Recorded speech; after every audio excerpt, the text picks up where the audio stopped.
Hi ma'am. പലപ്പോഴും നമ്മുടെ അടുത്ത് അല്ലെങ്കിൽ ഒരു കമൻ്റായിട്ടോ അല്ലെങ്കിൽ ഒക്കെ ചോദിക്കാനുള്ളതാണ്, നമുക്കൊരാഴ്ച കൊണ്ട് 4 കിലോ അല്ലെങ്കിൽ 5 കിലോ ഒക്കെ കുറയ്ക്കാൻ പറ്റുമോ എന്നുള്ളത്.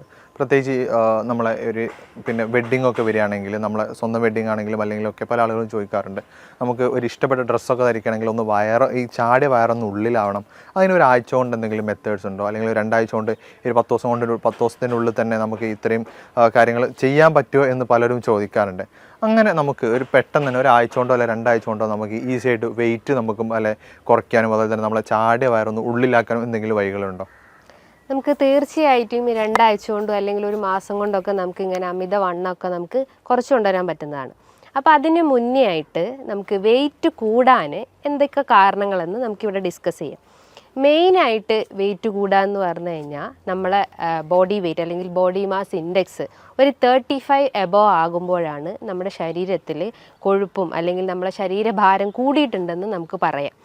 അപ്പോൾ ഈ വെയിറ്റ് കൂടുക എന്ന് പറയുമ്പം നമ്മുടെ ജോയിൻസിനൊക്കെ നോർമലി ഒരു ജോയിൻറ്റിന് ഒരു വെയിറ്റ് ബെയറിങ് കപ്പാസിറ്റി ഉണ്ട്. നമ്മളെ ശരീരത്തിൻ്റെ ഒരു 4 കിലോളം നമ്മളെ ജോയിൻസ് താങ്ങി നിർത്തുന്നുണ്ട്.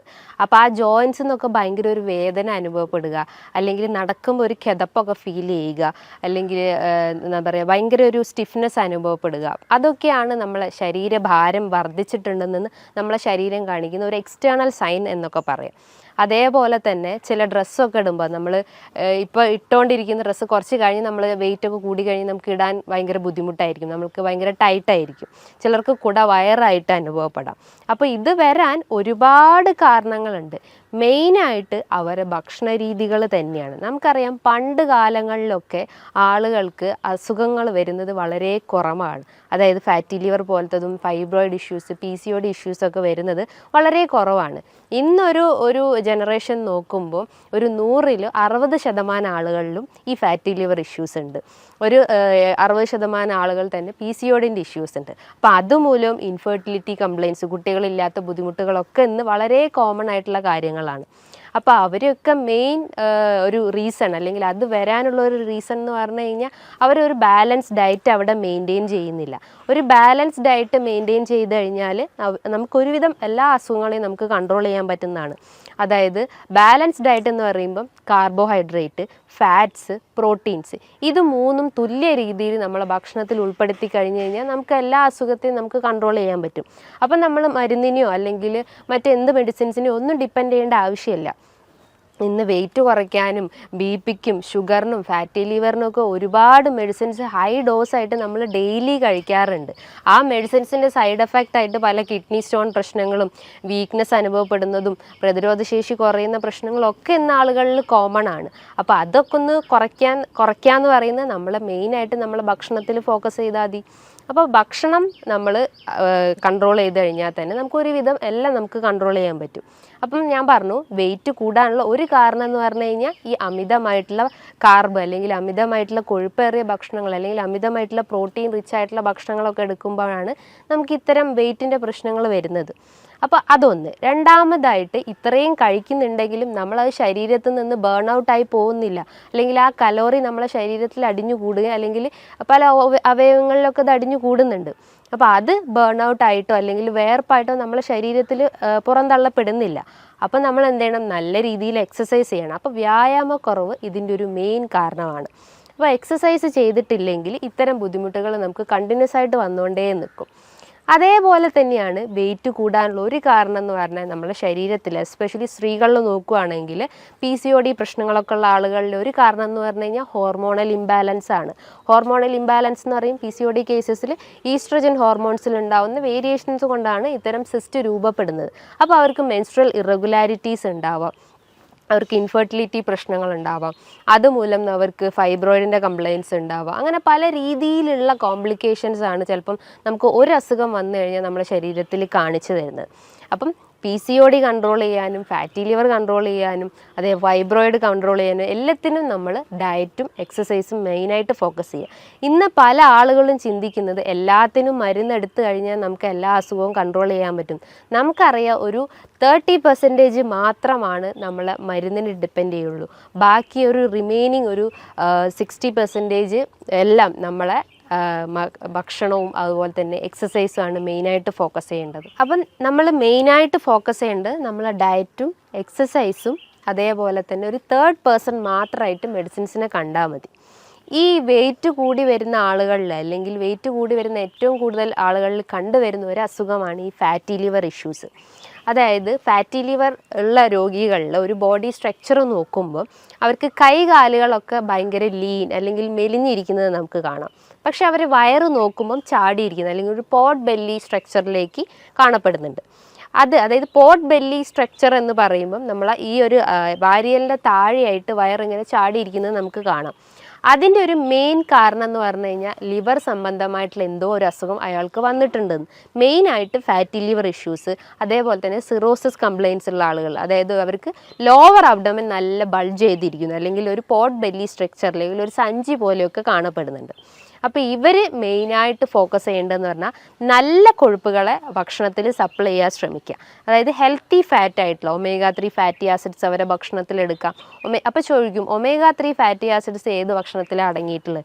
ഒരുവിധം എല്ലാ വീഡിയോസിലും ഓൾമോസ്റ്റ് എല്ലാ ഡോക്ടേഴ്സും പറയുന്നത് തന്നെയാണ് മെയിനായിട്ടുള്ളത്. അതായത് ചെറിയ മത്സ്യങ്ങളിൽ നമുക്ക് omega-3 ഫാറ്റി ആസിഡ്സ് ഉണ്ട്.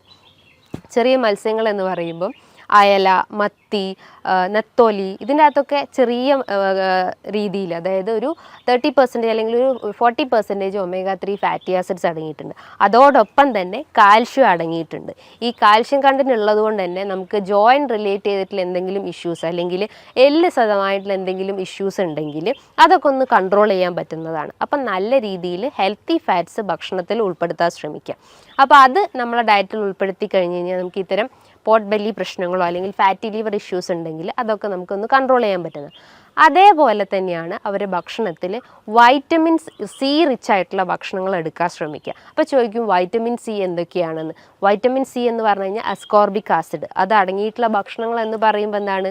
നാരങ്ങ, മൊസമ്പി, നെല്ലിക്ക, നമ്മളെ തൊടിയിലൊക്കെ ഉണ്ടാകുന്ന നെല്ലിക്ക എന്ന് പറയുമ്പോൾ നമ്മളെ പ്രതിരോധശേഷി വർദ്ധിപ്പിക്കുന്നു, നമ്മളെ ഹെയർ ഗ്രോത്ത് ഇൻക്രീസ് ചെയ്യുന്നു. അതുപോലെ തന്നെ സ്കിന്നിന് എന്തെങ്കിലും ഇഷ്യൂസോ ഡിസ്കളറേഷനോ അല്ലെങ്കിൽ എന്തെങ്കിലും അങ്ങനെ ചുളിവ് പോലെയൊക്കെ വരുന്ന ഇഷ്യൂസൊക്കെ ഉണ്ടെങ്കിൽ അതിനെയൊക്കെ ഒന്ന് കൺട്രോൾ ചെയ്യാൻ വേണ്ടിയിട്ട് നമുക്ക് ഡെയിലി ഒരു 1-2 നെല്ലിക്ക കഴിക്കുന്നത് നല്ലതാണ്.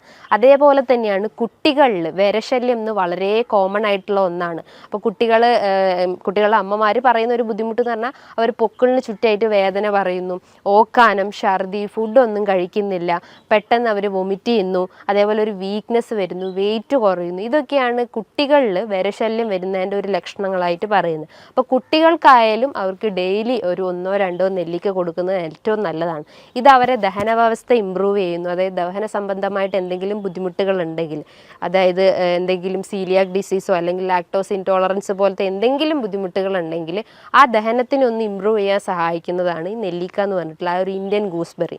അതേപോലെ തന്നെയാണ് അവരുടെ ഭക്ഷണത്തിൽ ഫൈബർ റിച്ച് ആയിട്ടുള്ള ഭക്ഷണങ്ങൾ എടുക്കാൻ ശ്രമിക്കുക. ഫൈബർ എന്ന് പറയുന്നത് നല്ല രീതിയിൽ നാരുകൾ അടങ്ങിയിട്ടുള്ളത്, അതായത് പൊമോഗ്രാനൈറ്റ്, ഓറഞ്ച്, മൊസമ്പി, ഗ്രേപ്സ്, വെജിറ്റബിൾസിൽ നോക്കുമ്പം കുക്കുംബർ, ക്യാരറ്റ്, ഇതിൻ്റെ അകത്തൊക്കെ ഒരുപാട് ഫൈബർ അടങ്ങിയിട്ടുണ്ട്. ഇത് നമ്മളെ ദഹനത്തിനെ നല്ല രീതിയിൽ ഇമ്പ്രൂവ് ചെയ്യാൻ സഹായിക്കുന്നു. ഇനിയിപ്പോൾ മലബന്ധം പ്രശ്നങ്ങളൊക്കെ ഉള്ള ആളുകളാണെങ്കിൽ എല്ലാ ഡോക്ടേഴ്സും പറയുന്ന ഒന്നാണ് അവർ നല്ല രീതിയിൽ വാട്ടർ ഇൻടേക്ക് വെച്ചാൽ ബോഡി വാട്ടർ ഇൻടേക്ക് നല്ല രീതിയിൽ കൂട്ടുക. അതേപോലെ തന്നെയാണ് ഫൈബർ റിച്ച് ആയിട്ടുള്ള ഭക്ഷണങ്ങൾ എടുക്കാൻ ശ്രമിക്കുക. അപ്പം ഇതും നമ്മളെ ഡയറ്റിൽ ഉൾപ്പെടുത്തി കഴിഞ്ഞ് കഴിഞ്ഞാൽ നമുക്ക് ദഹന സംബന്ധമായിട്ടുള്ള എന്തെങ്കിലും പ്രശ്നങ്ങളുണ്ടെങ്കിൽ അത് കൺട്രോൾ ചെയ്യും. അതോടൊപ്പം തന്നെ നമ്മളെ വെയിറ്റിനൊന്ന് മെയിൻറ്റെയിൻ ചെയ്യാൻ സഹായിക്കുന്നതാണ്. അതേപോലെ തന്നെയാണ് അവരുടെ ഭക്ഷണത്തിൽ പ്രോട്ടീൻ്റെ കണ്ടൻറ്റും ഇൻക്ലൂഡ് ചെയ്യാൻ ശ്രമിക്കുക. പ്രോട്ടീൻ എന്ന് പറയുമ്പം ചെറിയ മത്സ്യങ്ങളാവട്ടെ, നട്ട്സ് ആവട്ടെ, സീഡ്സ് ആവട്ടെ, പംകിൻ സീഡ്സ്, ഫ്ലാക്സ് സീഡ്സ്, ബദാം, ആൽമണ്ട്, ഇതൊക്കെ അവരുടെ ഭക്ഷണത്തിൽ ഉൾപ്പെടുത്തി കഴിഞ്ഞ് കഴിഞ്ഞാൽ അവർക്ക് ഒരുവിധം എല്ലാ ലൈഫ് സ്റ്റൈൽ ഡിസീസസും അവർക്ക് കൺട്രോൾ ചെയ്യാൻ പറ്റും. ഇന്ന് ഒരുവിധം അസുഖങ്ങൾക്കൊക്കെ മെയിൻ കാരണം എന്ന് പറഞ്ഞു കഴിഞ്ഞാൽ അമിതമായിട്ടുള്ള മദ്യപാനമാണ് അല്ലെങ്കിൽ അമിതമായിട്ടുള്ള പുകവലിയാണ്. അപ്പോൾ ഈ പുകവലിയും മദ്യപാനമാണ് നമ്മളെ ഫാറ്റി ലിവറിനെ ട്രിഗർ ചെയ്യുന്നത്. സിറോസിസിൻ്റെ ഒരു മെയിൻ വില്ലനായിട്ട് പറയാം, നമുക്ക് ഒരു 10% വില്ലനായിട്ട് നമുക്ക് പറയാം ഈ ഒരു ആൽക്കഹോളിക് അഡിക്ഷൻസ് ആണ്. അപ്പം എല്ലാ അസുഖത്തിനെയും നമുക്ക് തടഞ്ഞു നിർത്താൻ പറ്റുന്നതാണ് നമ്മൾ ഈ പൂർണ്ണമായിട്ടും ആൽക്കഹോളും സ്മോക്കിംഗ് അഡിക്ഷൻസ് ഉണ്ടെങ്കിൽ അത് പൂർണ്ണമായിട്ടും ഒഴിവാക്കാൻ ശ്രമിക്കുക. അതേപോലെ തന്നെ ഈ കുടവയറ് അല്ലെങ്കിൽ അമിതവണ്ണമുള്ള ആളുകളിൽ ഒരു കണ്ടീഷനാണ് ടയേർഡ് ബെല്ലി ഫാറ്റ് എന്ന് പറയും. ടയേർഡ് ബെല്ലി ഫാറ്റ് എന്ന് പറയുമ്പം 2 ടയർ രൂപത്തിലായിട്ട് ഇങ്ങനെ വയറ് കിടക്കുന്നു.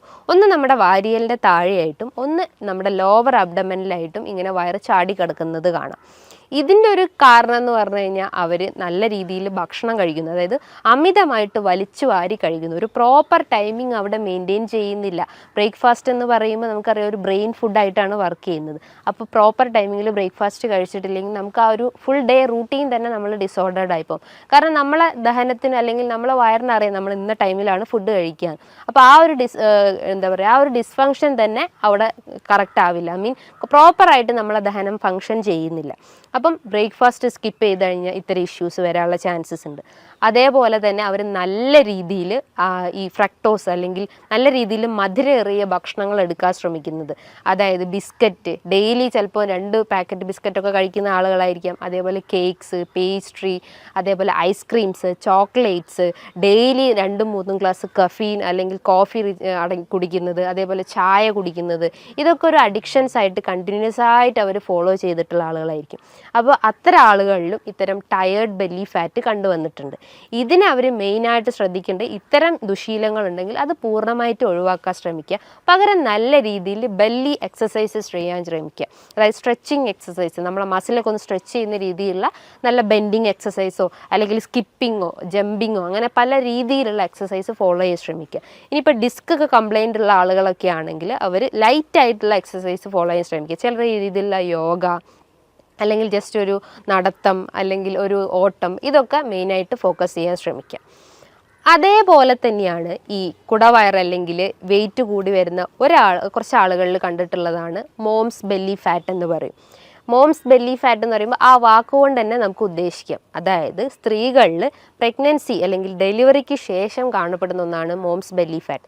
ഇതിൻ്റെ ഒരു കാരണം എന്ന് പറഞ്ഞു കഴിഞ്ഞാൽ അവർ ആ ഒരു അബ്ഡോമിനൽ മസിൽസ് നന്നായിട്ട് സ്ട്രെച്ച് ചെയ്യും. ഇപ്പോൾ സിസേറിയൻ സെക്ഷൻ ആയാലും അല്ലെങ്കിൽ നോർമൽ ഡെലിവറി ആയാലും നല്ല രീതിയിൽ ആ മസിൽസ് ഒന്ന് സ്ട്രെച്ച് ചെയ്യാനുള്ള ചാൻസസ് ഉണ്ട്. അപ്പോൾ അതുമൂലമാണ് അവർക്ക് ഈ ഒരു കുടവയർ അല്ലെങ്കിൽ അമിത വണ്ണമൊക്കെ ഡെവലപ്പ് ചെയ്യുന്നത്. അപ്പോൾ അവരും മെയിനായിട്ട് ശ്രദ്ധിക്കേണ്ടത് അവരെ എക്സസൈസാണ് മെയിനായിട്ട്.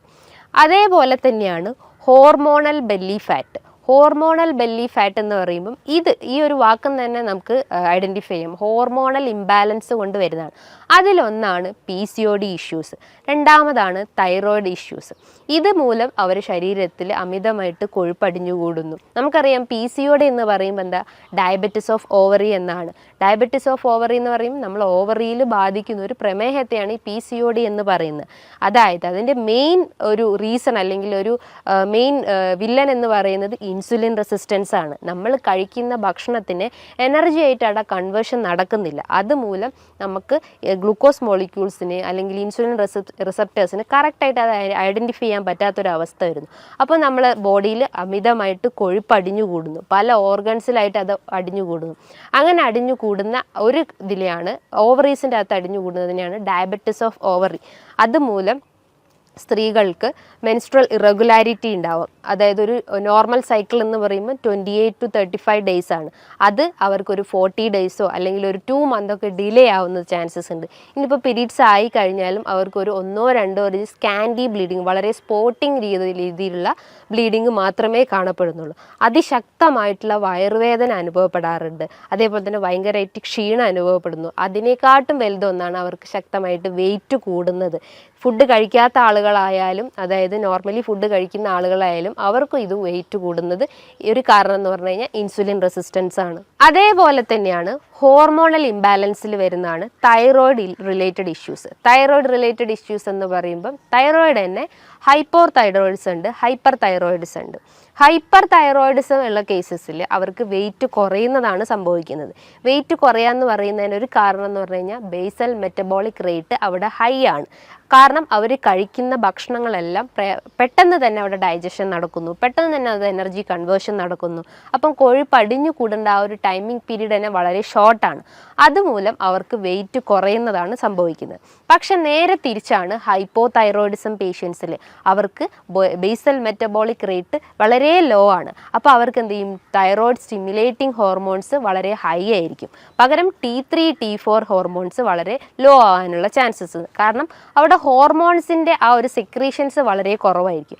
പക്ഷേ അവിടെ സ്റ്റിമുലേറ്റ് ചെയ്യപ്പെടുന്ന, അതായത് തൈറോയിഡ് സ്റ്റിമുലേറ്റിംഗ് ഹോർമോൺസിൻ്റെ ആ ഒരു ഹോർമോൺ വളരെ കൂടുതലായിരിക്കും.